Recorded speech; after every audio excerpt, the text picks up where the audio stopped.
안녕하세요. 나타샤의 책 여행입니다. 책 읽기 편안한 시간 보내고 계시죠? 오늘은 라이너 마리아 릴케가 쓴 유일한 장편 소설 말테의 수기를 읽어보겠습니다. 그러나 소설이라고 하기에는 일관된 줄거리도 없고 구성도 없어서 처음 읽어나가면서는 이게 뭐지? 했는데 읽다 보니까 알게 되겠더라고요. 이 작품은 덴마크의 젊고 가난한 시인 말테 라우리츠 버리게가 파리에서 고독과 비참 속에 남모르게 써모은 수기의 형식을 취한 것입니다. 이를테면 말테가 쓴 여러 가지 메모, 회상, 명상 따위가 질서도 없이 엮여져 있습니다. 그러나 전체적으로 보면 하나의 통일된 견해를 알 수 있는데요. 그것은 인간이란 무엇인가, 인생이란 무엇인가에 대한 물음입니다. 말테의 수기를 릴케의 자서전적 이야기로 볼 수는 없지만 릴케는 10여 년에 걸친 파리에서의 생활을 말테를 통해서 예술적으로 응시한 작품이라 할 수 있으므로 말테는 릴케의 분신이고 릴케는 말테 속에 자기의 모습을 투영시키고 있다고 볼 수 있습니다. 그럼 라이나 마리아 릴케에 대해 알아보고 가겠습니다. 여러분들은 릴케 하면 무엇이 떠오르시나요? 저는 릴케 하면 두이노의 비가와 14살 연상인 안드레아스 루살로메를 죽도록 사랑한 남자, 루살로메를 사랑하며 쓴 나의 누이여 나의 신부여 라는 시, 그리고 장미가시에 찔려 죽었다는 그의 묘비명, 그 묘비명에는 유명한 장미의 삼행시가 이렇게 써여 있다죠.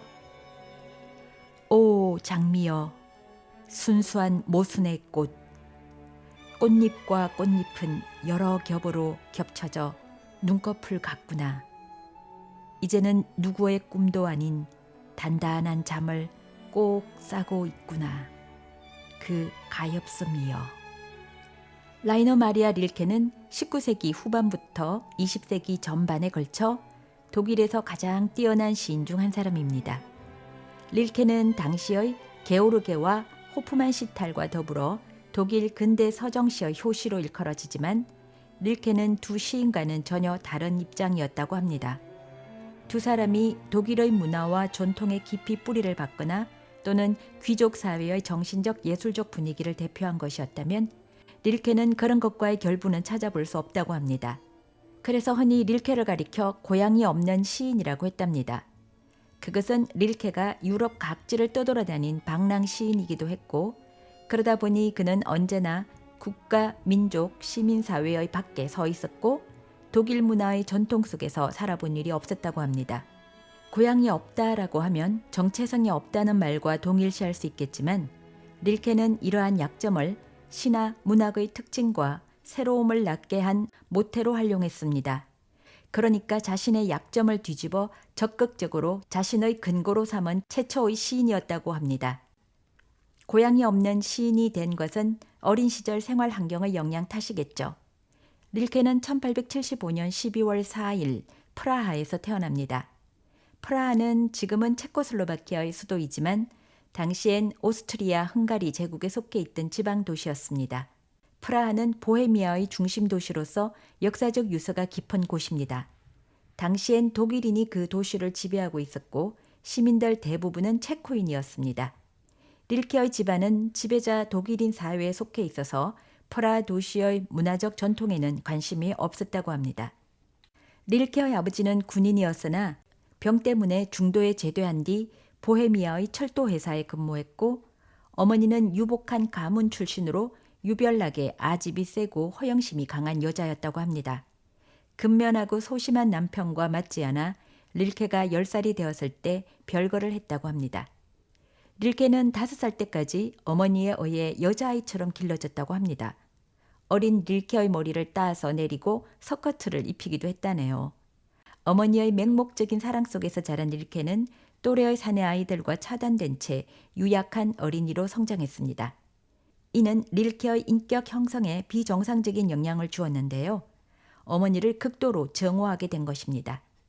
그래서 릴케의 생애는 어머니로부터 탈출하기 위한 노력의 생애였다고 볼 수도 있다고 합니다.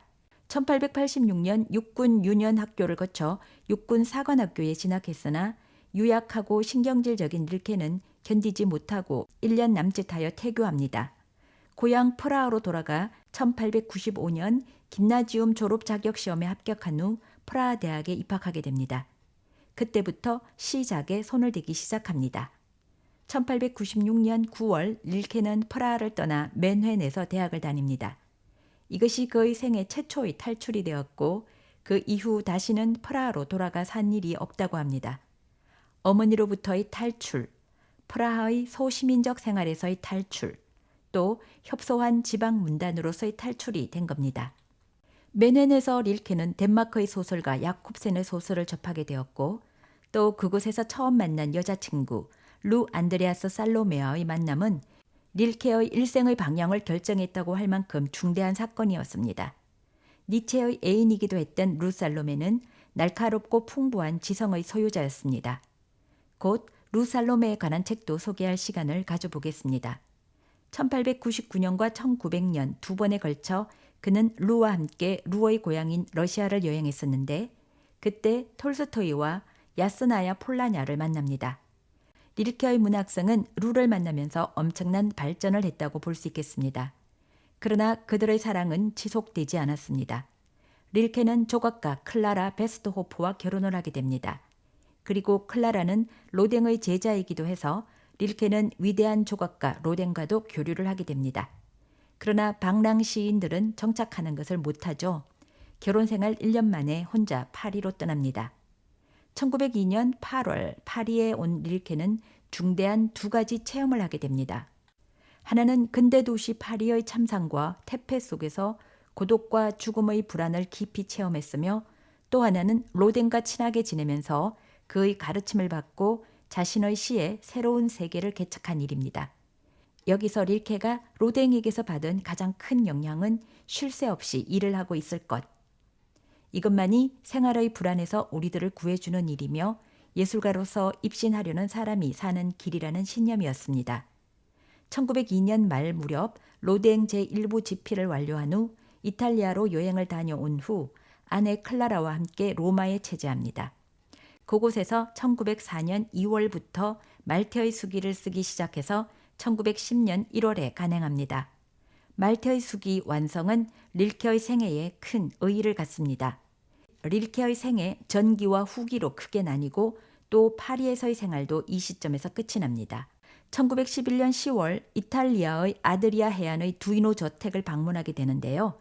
이 저택은 오스트리아의 오랜 명문 투른운트 텍사스 후작의 별장입니다. 텍사스 후작 부인은 릴케에게 호의를 가지고 어머니 같은 애정으로 시인의 용기를 북돋아준 여인으로 릴케의 생애에 루 살롬의 다음으로 큰 역할을 한 여성입니다. 이곳에서 릴케의 그 유명한 두이노의 비가가 쓰여졌고 1921년 7월부터는 샤또 드 미조트에 정착해 두이노의 비가를 완성했고 그와 동시에 릴케 자신도 예상치 못했던 55편의 올포이스에게 붙이는 소네트 초고를 끝냅니다. 이 두 권의 시집은 신시집이나 말테의 수기와 함께 릴케의 문학에서 가장 빛나는 저서로 손꼽히는 현대 서정시의 가장 빛나는 금자탑이라 합니다. 삶과 죽음에 대한 문제의 깊이를 통찰하면서 실존하는 불안과 우주의 유구함, 무상과 영원, 그 대립과 합치를 박력 있는 언어로 표현하고 있습니다. 어느 시 한 편을 보더라도 릴케의 엄격한 인생의 고백이 깃들여 있으며 인간의 탄식, 동시에 신을 찬미하는 노래임에는 변함이 없습니다. 1922년 죽음에 이르기까지 마지막 4년간 릴케는 점점 건강이 악화되었음에도 불구하고 정신적으로는 태풍 뒤의 고요함처럼 일종의 깊은 마음의 평온을 찾았다고 합니다. 1926년 12월 29일 그의 나이 51세로 운명합니다. 자, 그럼 지금부터 나타샤의 책 여행, 릴케의 말테의 수기로 여행 시작합니다.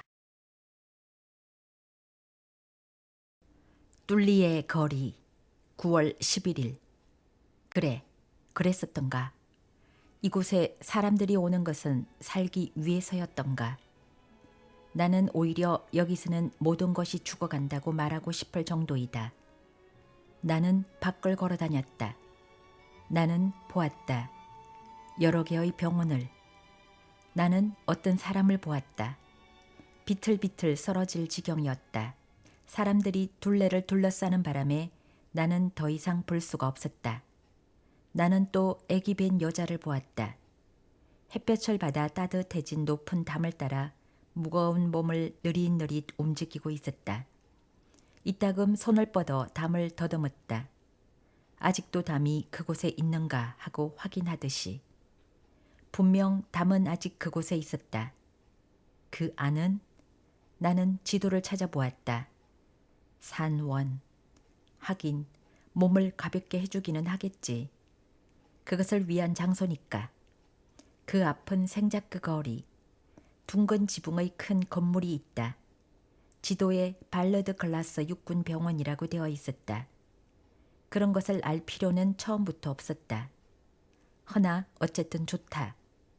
뒷골목으로 들어서니 주위에서 이상한 냄새가 풍기기 시작했다.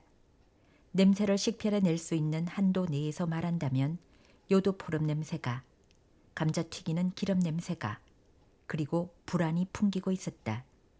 어떤 거리이고 여름이면 냄새가 풍기는 법이다. 다음에 나는 야릇하게 흙내장을 연상시키는 한 채의 집을 보았다. 지도에는 없었다. 그러나 문 위에 쓰인 글을 아직도 제법 뚜렷이 읽을 수가 있었다. 간이 숙박소. 입구 옆에 요금표가 붙어져 있었다. 읽어보았다. 비싸지는 않았다. 그 밖에는 아무도 돌보지 않는 유모차 속에 있는 어린아이. 퍼렇게 부어서 이마에 드러난 종기가 있었다. 자세히 보니 다 나은 자국이라 아픈 것 같지도 않았다. 어린아이는 잠이 들어 있었다. 입을 벌리고 요도 푸른 냄새를, 감자튀김 냄새를, 불안을 호흡하고 있었다. 어떻게 해볼 수도 없는 일 아니겠는가. 중요한 것은 살아있다는 것이다. 그것이 중요한 일이다. 창문을 열어둔 채 잠자는 버릇을 고칠 수가 없다니. 전차가 종소리를 울리며 내 방을 요란하게 뚫고 지나간다. 자동차가 나를 치고 달려간다. 문짝이 하나 쾅 하며 닫힌다. 어디선가 유리가 떨어져 깨어진다. 큰 파편은 큰 소리로 웃고 조그만 조각은 낄낄거리며 웃는다. 그러자 벼랑간 다른 방향에서 희미한 소리가 난다. 집안이다. 누군가가 층계를 올라온다. 온다. 어디까지고 올라온다. 올라왔다. 움직이지 않는다. 그러다가 지나간다. 그러자 또 길거리에서 처녀의 날카로운 새소리가 들린다. 네, 그만두세요. 이제 그만둬 주세요. 전차가 미친 듯이 거칠게 달려온다. 그 목소리를 치고 달려간다. 누군가가 외친다. 사람들이 달린다. 발소리가 어지럽게 들린다. 개가 짖는다. 정말 마음이 놓이는구나. 개가 있을 줄이야. 새벽녘에는 닭도 운다. 이것은 한없는 위안이다. 그리고 벼랑간 나는 잠 속으로 떨어진다. 이것은 모두 소리이다. 허나 여기에는 더 무서운 것이 있다. 정적. 큰 화재가 났을 때 흔히 이런 극도로 긴장된 순간이 있는 법이다. 쏟아져 나오는 물이 끊어지고 소방부는 이미 사닥다리에 오르지 않으며 아무도 꼼짝하지 않는다. 소리도 없이 거뭇거뭇한 추녀 끝이 앞으로 기운다. 타오르는 불길을 등지고 높은 담이 소리 없이 무너진다. 사람들은 모두 넋을 잃고 선 채 어깨를 움츠리고 눈을 치뜨며 무서운 타격을 기다린다. 이곳의 정적의 한순간은 바로 그런 것이다. 나는 모든 것을 배우고 있다.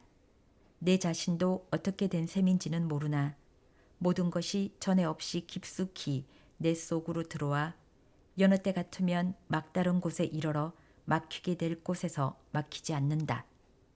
나에게는 내 자신도 몰랐던 마음의 내부가 있는 것이다. 모든 것이 지금 그곳을 향해 들어온다. 거기서 무엇이 일어나고 있는지 나는 모른다. 나는 오늘 편지를 썼다. 그때 깨달은 일이지만 나는 아직 이곳에 온 지 불과 3주일밖에 안 되는 것이다. 다른 장소에서의 세주일, 이를테면 시골에서는 세주일이 마치 하루같이 여겨졌던 일도 있다. 그러나 여기서는 그것이 여러 해에 해당된다. 이제 편지도 쓰지 않겠다. 내가 변해가고 있다는 것을 무엇 때문에 남에게 말하지 않으면 안 된단 말인가. 변해가고 있는 것이라면 나는 이미 지난날의 내가 아닐 것이다. 이전과 다른 내가 되어 있다면 나에게 한 사람의 직위도 없다는 것은 명백하다. 내가 알지 못하는 사람들에게, 나를 알지도 못하는 사람들에게 편지를 쓸 수는 없다. 벌써 이야기했던가? 나는 모든 것을 배우고 있다. 그렇다. 나는 시작했다. 아직 제대로 잘 되지 않는다. 그러나 이 일에 나는 내가 가진 시간을 쓰려고 생각한다. 예를 들면 이제까지 깨닫지 못하고 있었던 일이지만 세상에는 얼마나 많은 얼굴들이 있는지 모르겠다. 많은 사람들이 있다. 그러나 그보다 더 많은 얼굴이 있다. 누구나가 여러 개의 얼굴을 갖고 있기 때문이다. 몇 년이고 하나의 얼굴을 가지고 다니는 사람들도 있다. 그 얼굴은 여행하는 동안 끼고 다니던 장갑처럼 낡고 더러워지고 쭈글쭈글해져 있다. 그들은 얌전하고 단순한 사람들이다.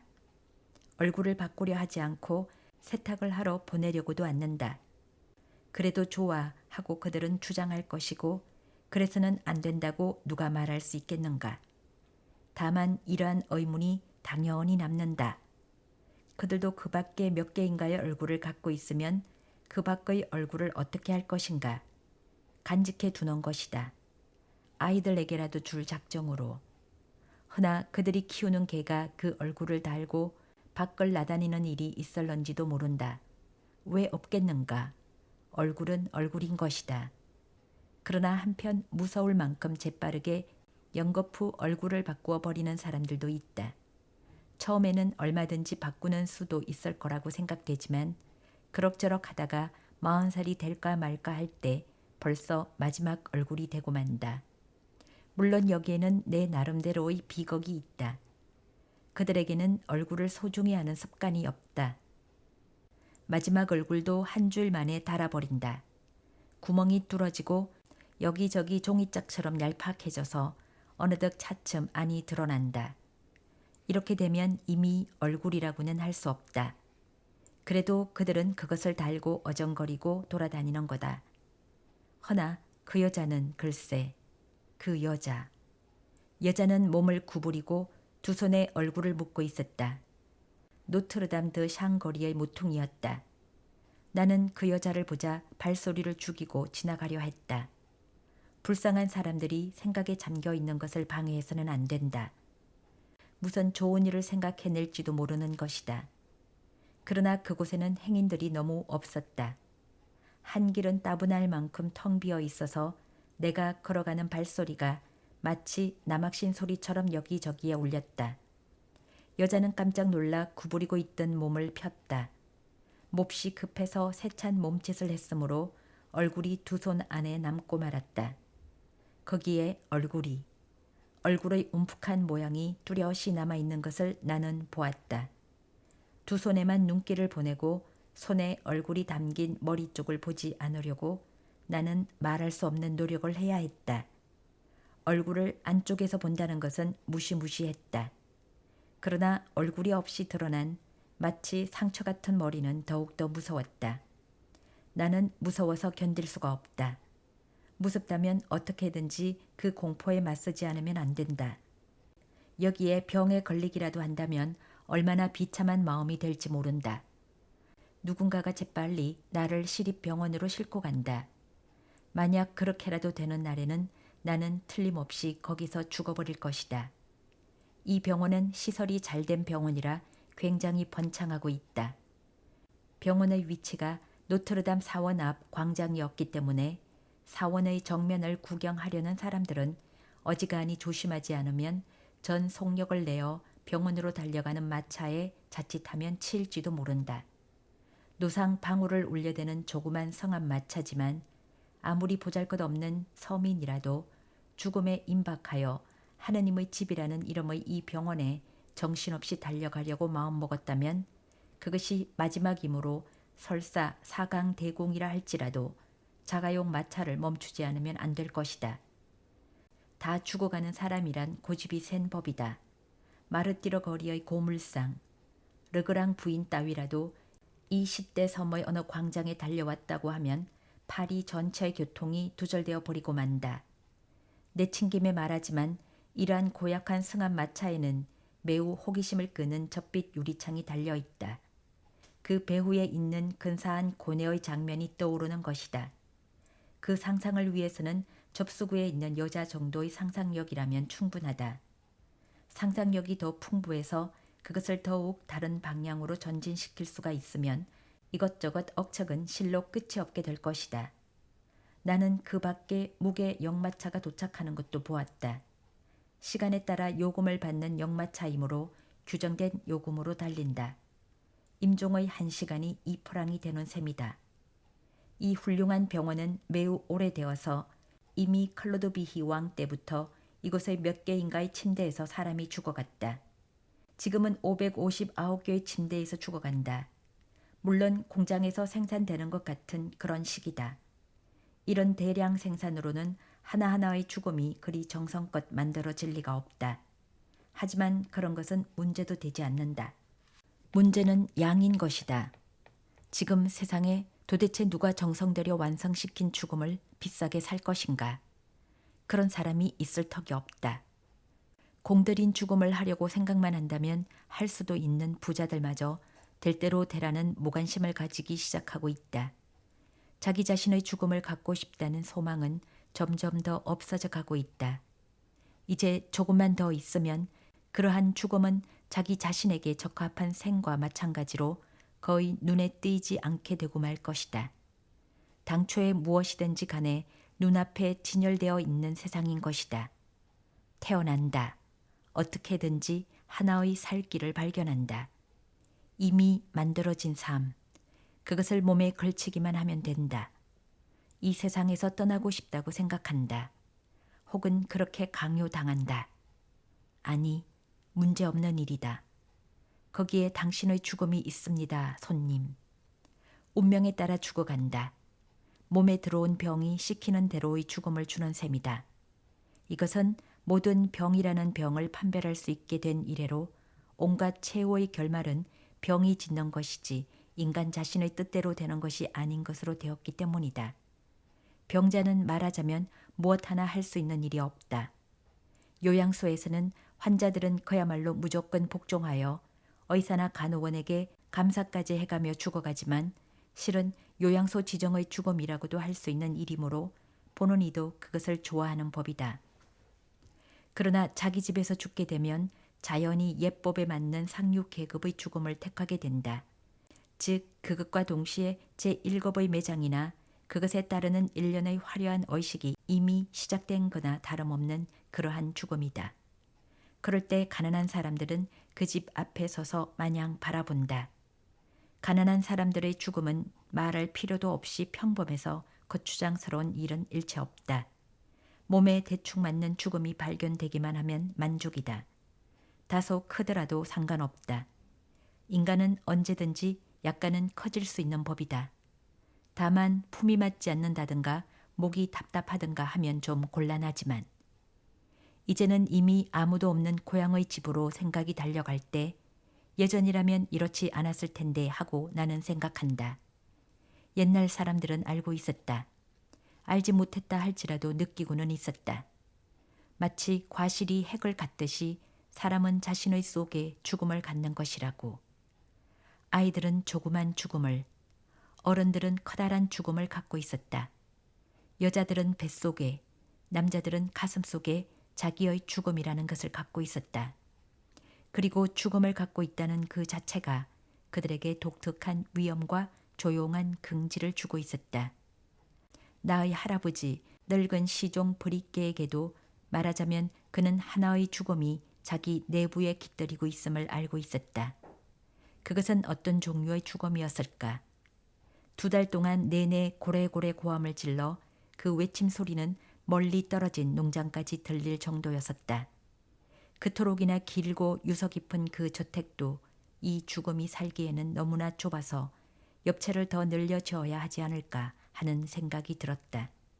시종의 몸은 자꾸 뚱뚱해져 갈 뿐인데다 온종일 이방 저방으로 옮겨 다니기를 원했기 때문이다. 그리고 날이 아직 채 저물기도 전에 벌써 방마다 다 누워 보았다면 맹렬히 노여움을 폭발시키는 것이었다. 그러자 하인, 시녀, 그리고 개들, 늘 그가 병상에서 시중들게 하던 자들을 거느린 행렬이 층계를 오르고 청지기를 앞장세워 이제는 돌아가시고 없는 그의 어머니가 임종한 방으로 향했다. 그 방은 23년 전에 그녀가 이곳을 떠났을 즈음 그대로 보존되어 있었으며 평소에는 아무도 발을 들여놓지 못하게 하던 곳이었다. 그곳에 지금 폭도의 한 무리가 들이닥친 것이다. 커튼이 덜쳐지자 황량한 빛이 겁이 난 놀라는 가구들을 일일이 비추며 드러난 거울 속에서 딱딱하게 반전했다. 사람들의 동작도 이것과 똑같았다. 호기심에 차서 손을 어디다 대고 있는지조차 모르고 있는 하녀, 흘끔흘끔 둘레를 둘러보는 젊은 급사, 그리고 서성대면서 다행히도 이제 막 들어올 수가 있었던 이 출입 금지의 방에 대해 들은 이야기를 하나도 남김없이 생각해 내려고 애쓰고 있는 나이 먹은 하인들. 그러나 특히 개들은 모든 물건이 곰팡내를 풍기는 방 안에 있는 것에 대해 이상한 자극을 느끼는 것 같았다. 키가 크고 늘씬한 러시아산의 그레이하운드들은 안락의자 뒤를 부지런히 뛰어다니면서 춤을 추듯이 다리를 뻗었다가 몸을 흔들었다가 하며 방을 가로질러 가느다란 앞발을 백금색 창틀에다 대고 흡사 문장 속의 개처럼 일어서서 뾰족한 얼굴을 긴장시키고 이마를 뒤로 젖히면서 이리저리 안뜰을 살펴보고 있었다. 장갑을 연상케 하는 몸집이 작은 누런색 닥스훈트들은 아무 일도 없다는 듯한 표정으로 창가에 놓여진 폭넓은 비단 의자에 앉아있고 기분이 나빠 보이는 붉은 털의 포인트는 금빛 다리가 달린 테이블 모서리에다 등을 비벼대고 있어 그 채색된 테이블 위에서 세브르산 독이 찻잔이 가느다랗게 떨리고 있었다. 조그맣고 연약한 물건이 움켜쥐어졌으나 곧 깨트러져서 재빨리 본래 자리로 되돌려지기도 하고 손상을 입은 온갖 물건들이 커튼 뒤에 숨겨지기도 했다. 그뿐이랴 난로를 둘러친 금빛 새 건물 뒤에 던져지기도 했다. 이따금 무엇인가가 떨어졌다. 융단 위에 조용한 소리를 내며 떨어지거나 모자이크 바닥에 날카로운 울림 소리를 내며 떨어졌다. 여기저기서 물건이 깨졌다. 날카로운 소리를 내고 깨지기도 하고 혹은 거의 소리도 없이 깨졌다. 조심조심 다루어져 온 물건들은 떨어지기만 하면 영락없이 깨지는 것이었다. 누군가가 문득 생각이 나서 이렇게 물었다고 하자. 이 소동의 원인은 무엇인가? 무엇이 조심조심 지켜온 이 방 가득히 파괴를 불러들였는가? 대답은 하나밖에 없었을 것이다. 즉 죽음이었던 것이다. 울스고르의 시종, 크리스토프 데틀레오 브리끼의 죽음이었다. 그는 암청색 시종복에서 거의 빠져나와 바닥 한복판에 누운 채 움직이지 않았다.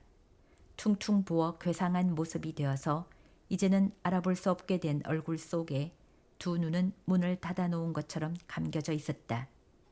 그곳에서 일어나고 있는 일을 그는 보고 있지 않았다. 사람들은 처음에 그를 침대에 눕히려고 했는데 그가 거부했던 것이다. 병이 더해가기 시작한 그 처음의 밤부터 지금껏 그는 침대를 싫어하고 있었다.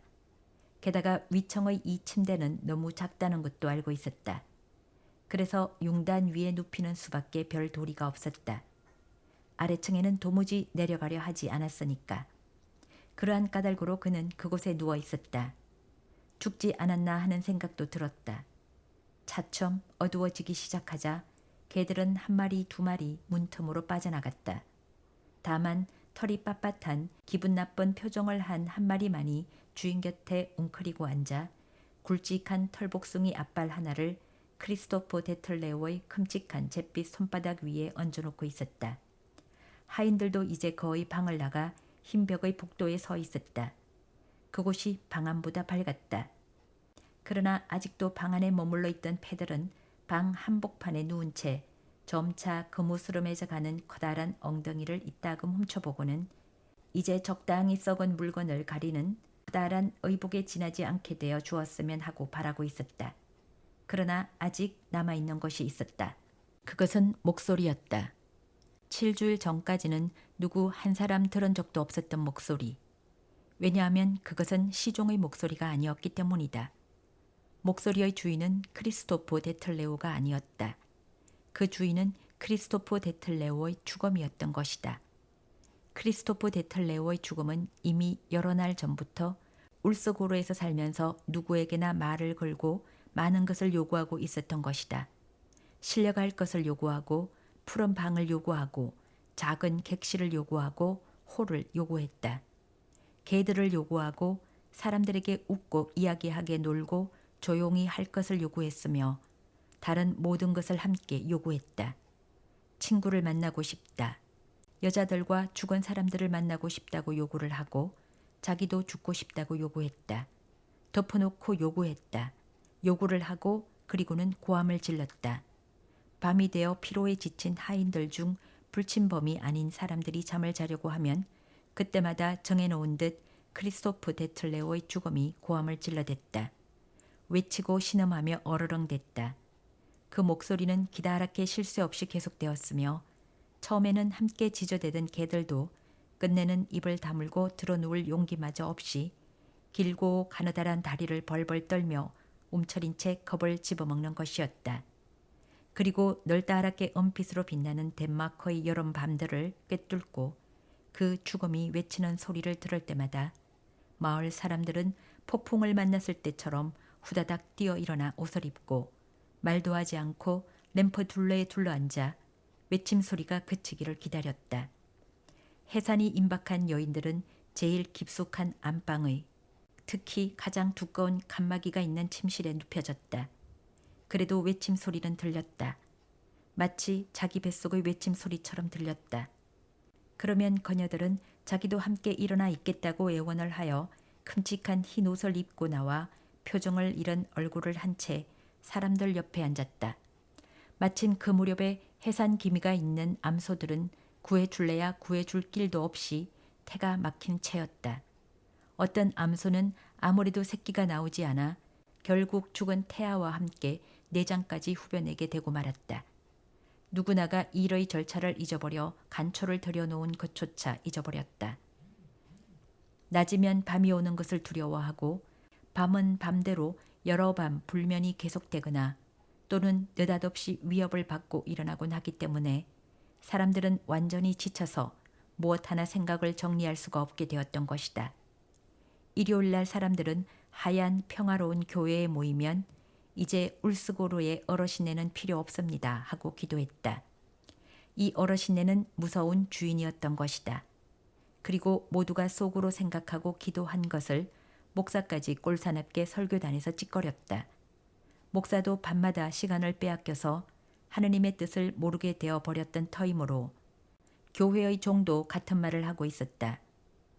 무서운 강적이 나타나 밤새도록 고함을 질러대는 바람에 종이 그 주물의 있는 힘을 다하여 우러대봤자 아무 소용도 없었다. 정말이지 누구의 입에서 나오는 말이나 다 똑같았다. 젊은이들 가운데는 저택 안에 침입하여 쇠고랑으로 주인님을 때려 죽인 꿈을 꾼 자까지 나타났다. 기진맥진하여 극도로 흥분해 있던 사람들은 모두가 젊은이의 꿈 이야기에 귀를 기울이며 이 사람이 그런 일을 할 수 있을 만큼 어른이 되어 있었던가 하고 저도 모르게 그쪽을 바라보는 형편이었다. 주위 일대에 있는 사람들은 불과 두세 주일 전까지만 해도 시종을 사랑하고 딱하게 생각하고 있던 일을 잊어버리고 누구나가 똑같은 심정이 되어 모이기만 하면 그 이야기를 했다. 그러나 이야기를 주고받아 본들 어떻게 되는 것도 아니었다. 크리스토프 데틀레오의 죽음은 울스고르에 살면서 허둥대지 않았다. 죽음은 10여일 작정으로 찾아와서는 꼭 그만큼만 머물렀다. 그동안 이 죽음은 일찍이 크리스토프 데틀레오 브리께가 그러했던 것 이상으로 이곳의 주인이었다. 뒷날까지 두고두고 폭군이라고 두려움을 받고 전해 내려오는 임금과도 흡사했다. 그것은 일개 수종병 환자의 죽음은 아니었다. 시종이 그 일생 동안 지녀왔으며 자기의 피와 살로 키운 것이니만큼 악의에 가득 찬 왕후의 죽음이었다. 그 자신이 그 편안한 날에 다 쓰지 못했던 긍지며 의지며 남은 지배력의 모두가 그 죽음에게로 옮아가고 그 죽음이 이제 울스구루에 버티어 앉아 그것을 탕진한 것이었다. 이것과는 다른 죽음을 죽어야 한다고 그에게 요구하는 자가 있다고 한다면 시종 버리께는 어떤 얼굴을 하고 그 사람을 바라보았을 것인가. 그는 실로 그다운 무거운 죽음을 죽은 것이었다. 내가 나의 눈으로 본 사람, 또 소문으로 들은 사람 등 온갖 다른 사람들에 대한 것을 생각해 봐도 모두 다 매 한 가지인 것이다. 누구나가 저마다 자기의 죽음을 가지고 있었다. 갑옷 속 깊숙이 포로를 포섭하듯이 죽음을 갖고 있던 남자들, 늙어서 조그맣게 시던 몸을 이었고 무대를 연상케 하는 어처구니 없이 큰 침대에다 눕히고 가족 모두 하인들, 개들까지 지켜보는 가운데 조용히 그러나 여주인다운 위엄을 갖고 세상을 떠난 여자들, 아니 아이들도 아직 어린 젖먹이 아이들까지도 어디서나 있는 아이의 죽음을 죽은 것은 아니었다. 그들 역시 각오를 하고 이제까지 이루어져 있던 자기라는 것, 그리고 좀 더 명이 길었더라면 그렇게 되어 있었을지도 모를 자기라는 것을 포함해서 자기 나름대로의 죽음을 죽어간 것이다. 그리고 여자들이 임신을 하고 일어설 때 그것은 그녀들에게 어쩌면 그렇게도 슬픈 아름다움을 주고 있었던 것인지 가냘픈 두 손이 저도 모르게 만지고 있던 그 불룩한 뱃속에는 두 개의 과실이 잉태되어 있었다.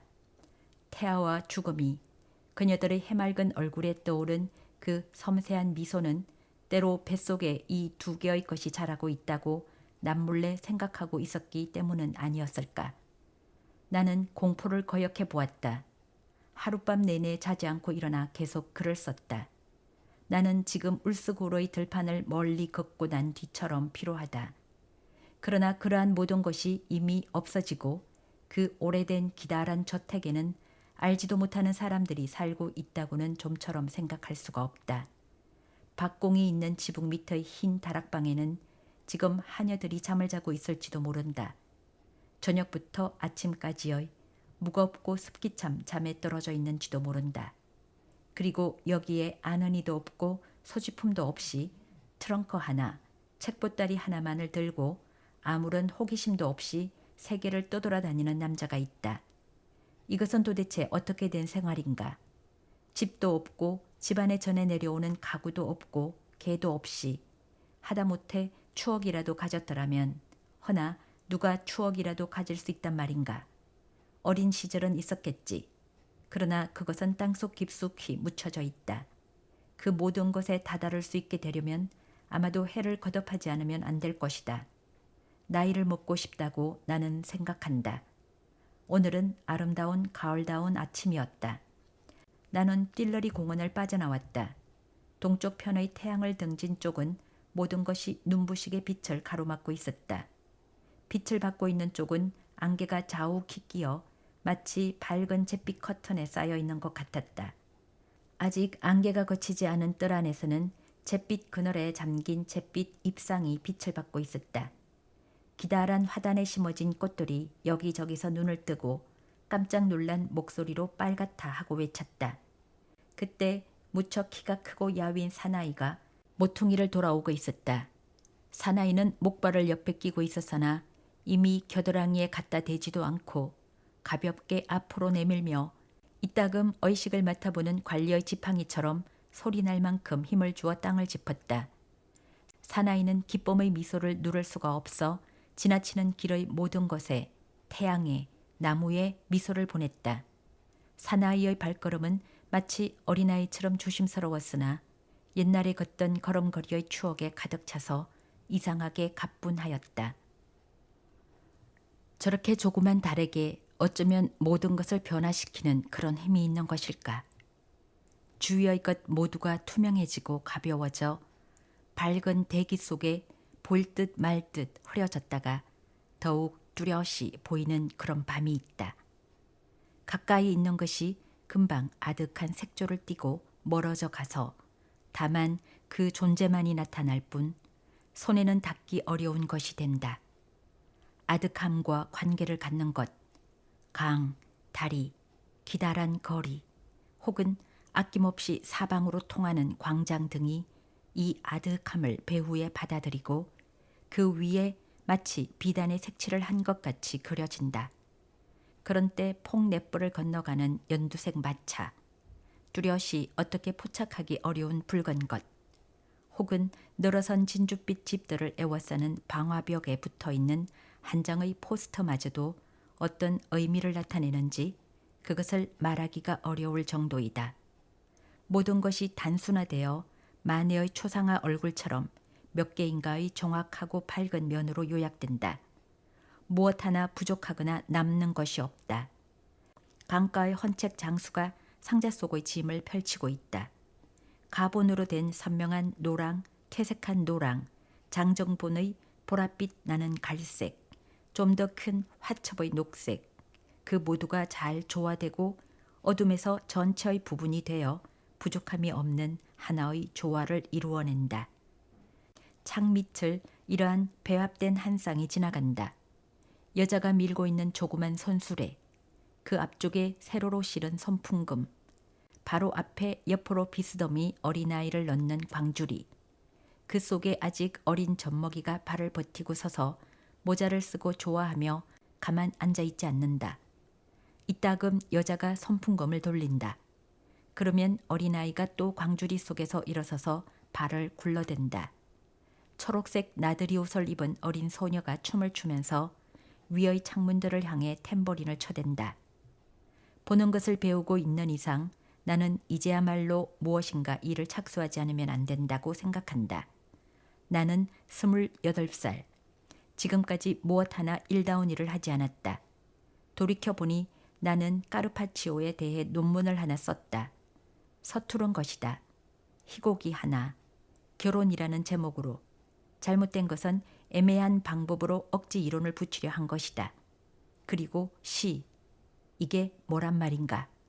시는 젊을 때 써가지고는 별것이 될 수가 없다. 그러려면 기다리는 것이 필요하다. 일생 동안, 그것도 되도록 긴 일생을 두고 의미와 감미를 보아야 한다. 그래야만이 비로소 훌륭한 10줄의 시를 쓸 수 있을 것이다. 왜냐하면 시는 사람들이 생각하고 있는 것과는 달리 감정이 아니라 감정 같으면 처음부터 충분히 갖고 있을 것이다. 시는 체험인 것이다. 시 한 줄을 쓰기 위해 사람은 많은 도시를 보지 않으면 안 된다. 사람들과 물건을 보지 않으면 안 된다. 짐승들을 알지 않으면 안 된다. 새들이 나는 방법을 느끼지 않으면 안 되며 조그만 꽃들이 아침에 피어날 때의 몸짓을 알지 않으면 안 된다. 낯선 고장의 길을, 뜻하지 않은 해우를, 서서히 다가오는 별일을 생각해낼 수 없어서는 안 된다. 아무도 밝혀지지 않은 어렸을 적의 나날을 기쁘게 해주려고 했건만 그것을 이해하지 못해 알지 못하는 사이에 상처를 입혔던 부모에 대한 것을 다른 아이 같았으면 기뻐했을 텐데 그토록이나 기묘하게 시작되어 그토록이나 많은 깊고 무거운 변화를 가진 어릴 때의 병을 조용하고 잠잠한 이방 저방에서 지낸 나날의 일을 해변의 아침을 바다 그 자체를 그 바다 이 바다를 하늘 높이 용성되며 온 하늘의 별들과 함께 날아간 나그네 길의 밤들을 생각해내지 못해서는 안 된다. 그러나 그러한 모든 것을 상기할 수 있는 것만으로는 아직 충분치 않다. 사람은 수많은 사랑의 밤들의 하룻밤 하룻밤이 각기 달랐던 사랑의 밤들의 추억을 진통의 괴로움에 헐떡이는 여인들의 외침 소리나 육체가 닫혀지기를 기다리며 잠드는 가뿐하고 하얀 산후의 여인들의 추억을 갖지 않으면 안 된다. 그러나 또 임종하는 사람들의 머리맡에 있었던 일도 없어서는 안 되며 창문이 활짝 열리고 소리가 멎었다가 다시 나곤 하는 방에 죽은 사람들과 함께 앉아 있었던 일도 없어서는 안 된다. 그리고 더구나 추억을 갖는다는 것만으로는 충분하지 않다. 추억이 많아지면 그것들을 잊어버릴 수 없어서는 안 되는 것이다. 그리고 그 추억들이 망각의 저편에서 다시금 되살아나는 때를 기다리는 깊은 인내를 가지지 않으면 안 된다. 왜냐하면 추억 그 자체는 그대로 존재할 가치가 없는 것이니까. 추억이 우리들의 내부에서 피가 되고 눈길이 되고 몸짓이 되어 이름이 없는 것, 이미 우리들 자신과 구별되지 않는 것이 되는 그때야 비로소 어떤 지극히 드문 시간에 시 한 줄의 첫 단어가 그러한 추억들의 중심에서 일어나 추억 속에서 걸어나오는 일이 생길 수 있는 것이다. 그런데 내 시는 그 어느 것도 그렇게 생겨난 것이 아니다. 그러므로 시가 아니다. 희곡을 썼을 때만 해도 나는 글쎄 얼마나 잘못을 저질렀는지 모른다. 서로가 고뇌를 주는 두 인간을 그리려고 하면서 거기에 제3자를 필요로 한 것은 나도 역시 어리석은 모방자였던 까닭일까. 분별 없이 나는 함정에 빠지고 있었다. 세상과 문학의 도처에서 횡행하고 있는 제3자. 끝내 실제로는 존재한 적이 없는 이 제3자라는 망령이 실은 아무런 의미도 없으며 부정하지 않으면 안 되는 것이라는 것을 나는 알고 있어야만 했을 것을. 제3자란 그 가장 깊숙한 내부의 비밀을 인간들의 눈에서 벗어나게 하려고 항상 애쓰는 그 자연의 핑계의 하나인 것이다. 진짜 드라마가 연출되고 있는 것을 숨기는 칸막이인 것이다. 참다운 갈등의 소리도 없는 정밀의 입구에서 떠들어대는 소음인 것이다. 문제의 두 사람만 이야기한다는 것은 지금까지 누구에게 있어서나 너무 어려웠다고 생각된다.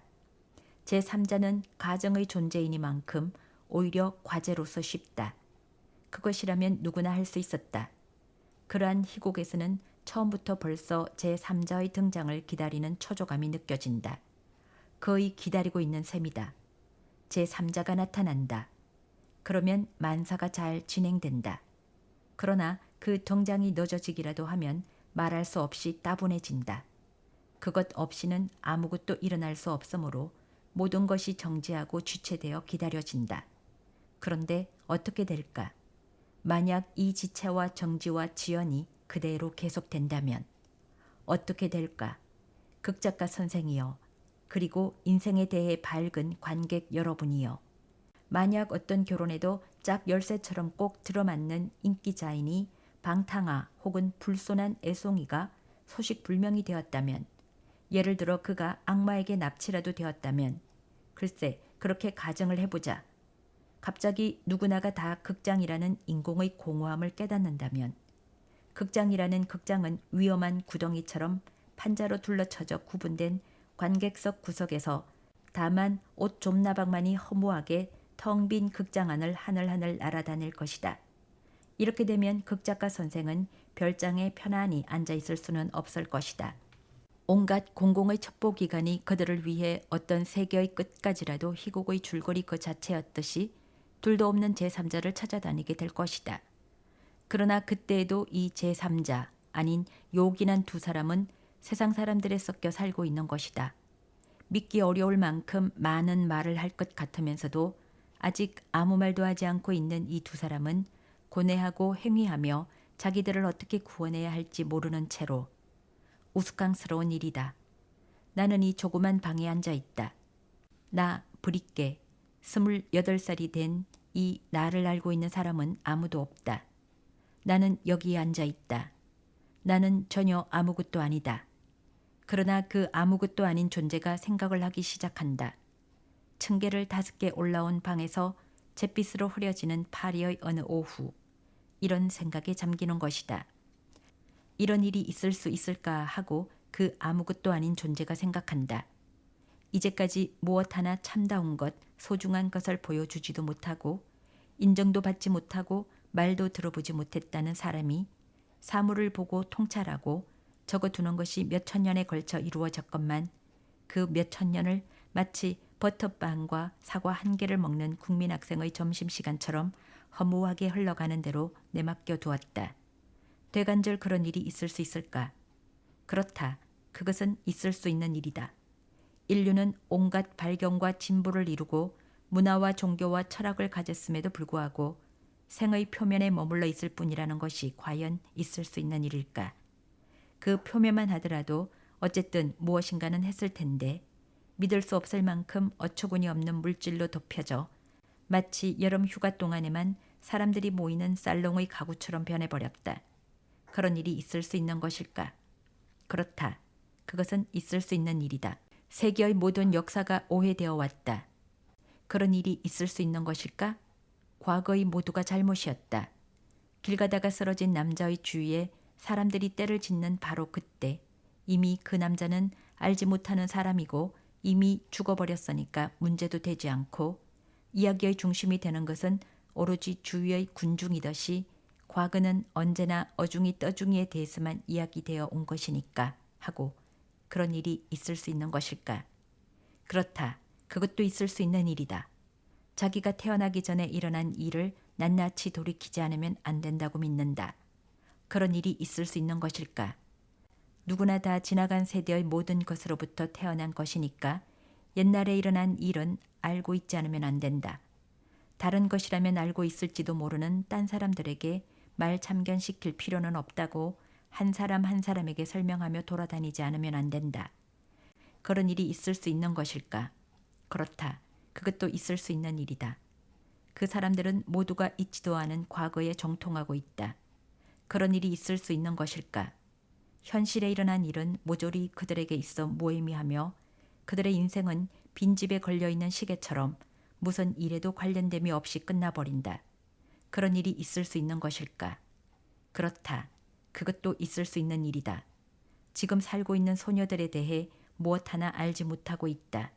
그런 일이 있을 수 있는 것일까?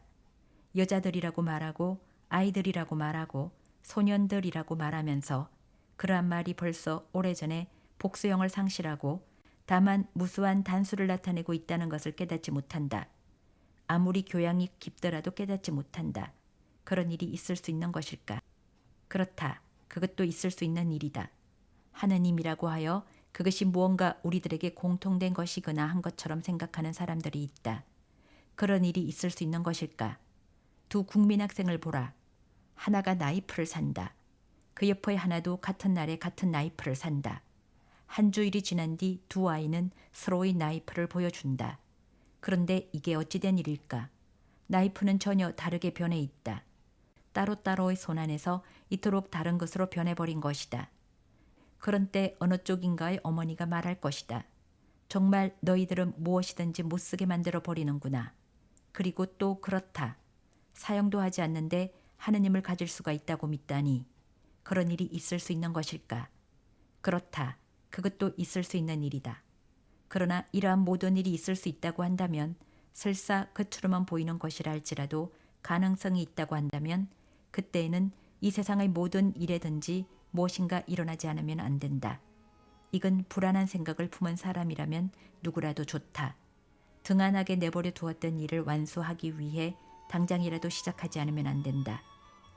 특별한 인간이 아니더라도 더구나 거기에 가장 적합한 인간이 아니더라도 달리 없다면 하는 수 없다. 이 젊은이 이렇다 할 쓸모도 없는 이 이방인 브릿개라도 육청의 이방에 틀어박혀 쓰지 않으면 안 될 것이다. 낮이고 밤이고 그렇다. 그는 쓰지 않으면 안 될 것이다. 그것이 궁극의 것일 것이다.